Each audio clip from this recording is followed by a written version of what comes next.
Salam sejahtera buat kita semuanya. Perkenalkan, nama saya Jelito Manggaol dengan NIM 240201059 dari Prodi Manajemen Fakultas Ekonomi Universitas Samudra. Saya selaku moderator pada presentasi kali ini.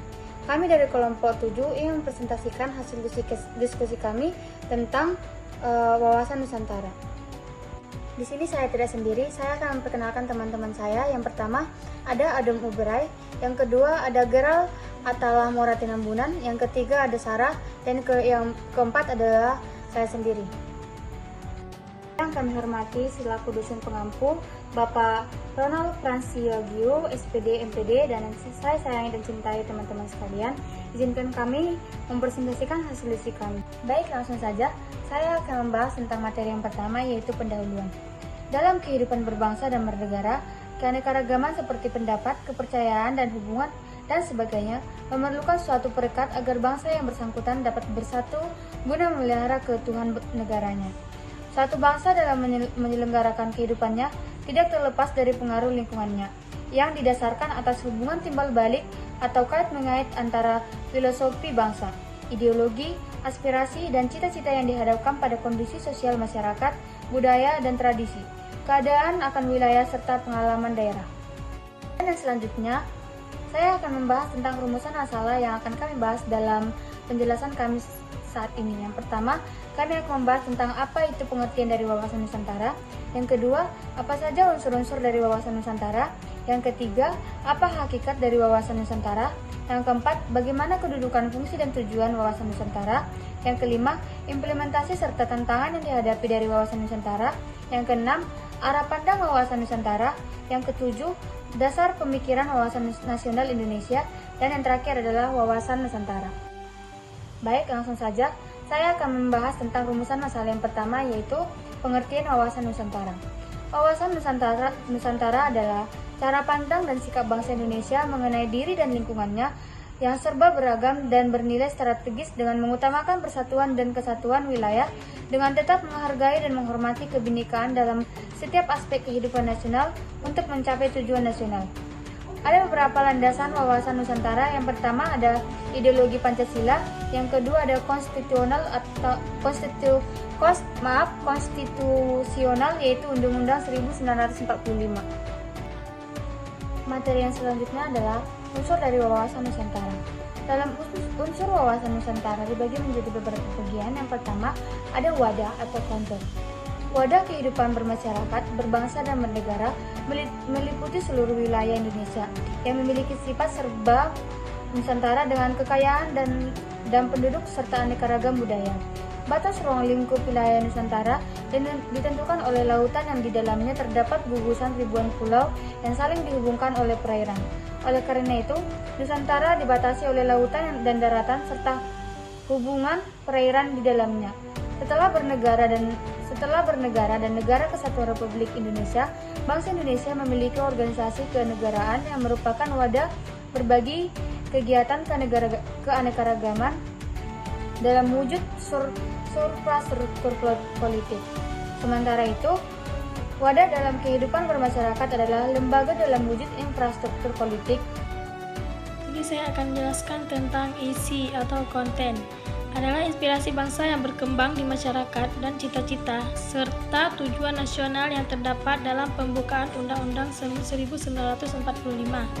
Untuk mencapai aspirasi yang berkembang di masyarakat maupun cita-cita dan tujuan nasional seperti tersebut, bangsa Indonesia harus mampu menciptakan persatuan dan kesatuan dalam kebinekaan dalam kehidupan nasional yang berupa politik, ekonomi, sosial budaya, dan hankam.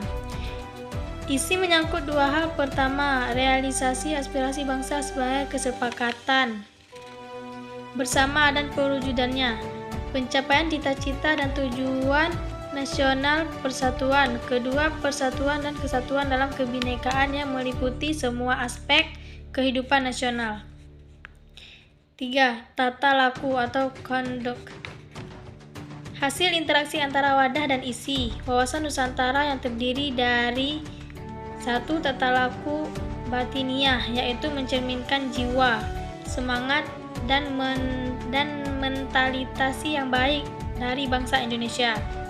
2. Tata laku lahiriah, yaitu tercermin dalam tindakan, perbuatan, dan perilaku dari bangsa Indonesia. C. Hakikat wawasan Nusantara. Hakikat wawasan Nusantara adalah Hakikat wawasan Nusantara adalah keutuhan Nusantara dalam pengertian cara pandang yang selalu utuh menyeluruh dalam lingkup Nusantara demi kepentingan nasional. Hal tersebut berarti bahwa setiap warga bangsa dan aparatur negara harus berpikir, bersikap, dan bertindak secara utuh menyeluruh demi kepentingan bangsa dan negara Indonesia. Demikian juga produk yang dihasilkan oleh lembaga negara harus dalam lingkup dan demi kepentingan bangsa dan negara Indonesia, tanpa menghilangkan kepentingan lainnya, seperti kepentingan daerah, golongan, dan orang per orang. Materi selanjutnya akan dijelaskan oleh teman saya. D. Bagaimana kedudukan, fungsi, dan tujuan wawasan Nusantara? 1. Kedudukan. Wawasan Nusantara sebagai wawasan nasional bangsa Indonesia merupakan ajaran yang diyakini kebenarannya oleh seluruh rakyat agar tidak terjadi penyesatan dan penyimpangan dalam upaya mencapai serta mewujudkan cita-cita dan tujuan nasional. Yang kedua, fungsi. Wawasan Nusantara berfungsi sebagai pedoman, motivasi, dorongan, serta rambu-rambu dalam menentukan segala jenis kebijaksanaan, keputusan, tindakan, dan perbuatan bagi penyelenggara negara di tingkat pusat dan daerah maupun bagi seluruh rakyat Indonesia dalam kehidupan bermasyarakat, berbangsa, dan bernegara. 3. Tujuan. Wawasan Nusantara bertujuan mewujudkan nasionalisme yang tinggi di segala aspek kehidupan rakyat Indonesia yang lebih mementingkan kepentingan nasional daripada kepentingan individu, kelompok, golongan, suku, bangsa, atau daerah. Hal tersebut bukan berarti menghilangkan kepentingan individu, kelompok, suku, atau daerah. E. Implementasi wawasan Nusantara. Fase pertama. Implementasi dalam kehidupan politik adalah menciptakan iklim penyelenggara negara yang sehat dan dinamis, mewujudkan pemerintahan yang kuat, aspiratif, dan dipercaya. Fase kedua, implementasi dalam kehidupan ekonomi adalah menciptakan tatanan ekonomi yang benar-benar menjamin pemenuhan dan peningkatan kesejahteraan dan kemakmuran rakyat secara merata dan adil. Fase ketiga, implementasi dalam kehidupan sosial budaya adalah menciptakan sikap batiniah dan lahiriah yang mengakui, menerima, dan menghormati segala bentuk perbedaan sebagai kenyataan yang hidup di sekitarnya dan merupakan karunia Sang Pencipta. Fase keempat, implementasi dalam kehidupan pertahanan keamanan adalah menumbuhkan kesadaran cinta tanah air dan membentuk sikap bela negara pada setiap WNI. F. Arah pandang wawasan Nusantara. Yang pertama, arah pandang ke dalam.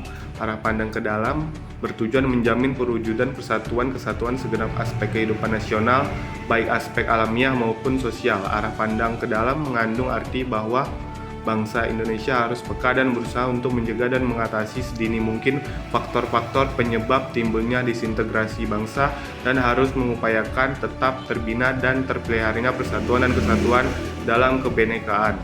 Yang kedua, arah pandang keluar. Arah pandang keluar ditunjukkan demi terjaminnya kepentingan sosial dalam dunia serba berubah maupun kehidupan dalam negeri serta melaksanakan ketertiban dunia yang berdasarkan kemerdekaan, perdamaian abadi, dan keadilan sosial serta kerjasama dan sikap saling menghormati. Arah pandang keluar mengandung arti bahwa kehidupan internasionalnya bangsa Indonesia harus berusaha mengamankan kepentingan nasional dalam semua aspek kehidupan demi tercapainya tujuan nasional sesuai tertera pada pembukaan Undang-Undang Dasar 1945. Materi selanjutnya akan dijelaskan oleh teman saya.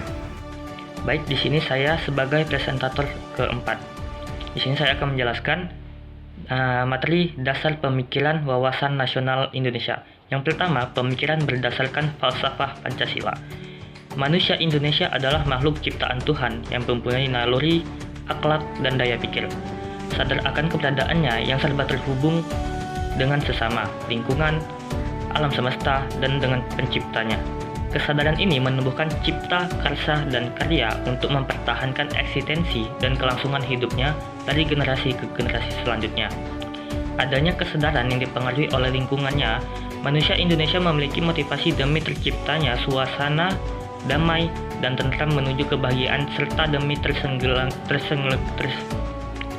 terselenggaranya ketentuan dalam membina hubungan antar sesama. Yang kedua, pemikiran berdasarkan aspek kewilayahan. Dalam kehidupan bernegara, geografi merupakan suatu fenomena yang mutlak diperhatikan dan diperhitungkan baik fungsi maupun pengaruh terhadap sikap dan tata negara tersebut. Yang ketiga, pemikiran berdasarkan aspek sosial. Budaya atau kebudayaan secara etimologis adalah segala sesuatu yang dihasilkan oleh kekuatan budi manusia. Kebudayaan diungkapkan sebagai cita, rasa, dan karsa. Sosial budaya adalah faktor dinamik masyarakat yang terbentuk oleh keseluruhan pola tingkah laku, lahir dan batin yang mengungkapkan hubungan sosial di antara anggota-anggotanya. Yang keempat, pemikiran berdasarkan aspek kesejarahan. Perjuangan suatu bangsa dalam meraih cita-cita pada umumnya tumbuh dan berkembang akibat latar belakang sejarah. Contohnya kerajaan Sriwijaya dan Majapahit berlandasannya adalah mewujudkan kesatuan wilayah. Meskipun belum timbul rasa modern, belum ada seperti rumusan falsafah negara, konsepsi dan cara pandang dan sebagainya. Yang ada yaitu berupa slogan-slogan seperti yang ditulis oleh MPU Tanpa Tular, yaitu Bhinneka Tunggal Ika. Materi selanjutnya adalah Asas Wawasan Nusantara. Asas Wawasan Nusantara merupakan ketentuan dasar-dasar yang harus dipatuhi, ditaati, dipelihara, dan diciptakan agar terwujud demi tetap taat dan setianya komponen atau unsur pembentuk bangsa. Pembentukan bangsa itu seperti suku, golongan, terhadap kesepakatan atau komitmen bersama. Asas wawasan Nusantara terdiri dari yang pertama, kepentingan atau tujuan yang sama, yang kedua, keadilan, yang ketiga, kejujuran, yang keempat, solidaritas, yang kelima, kerjasama, dan yang keenam, kesetiaan terhadap kesepakatan. Baik, sekian dan terima kasih.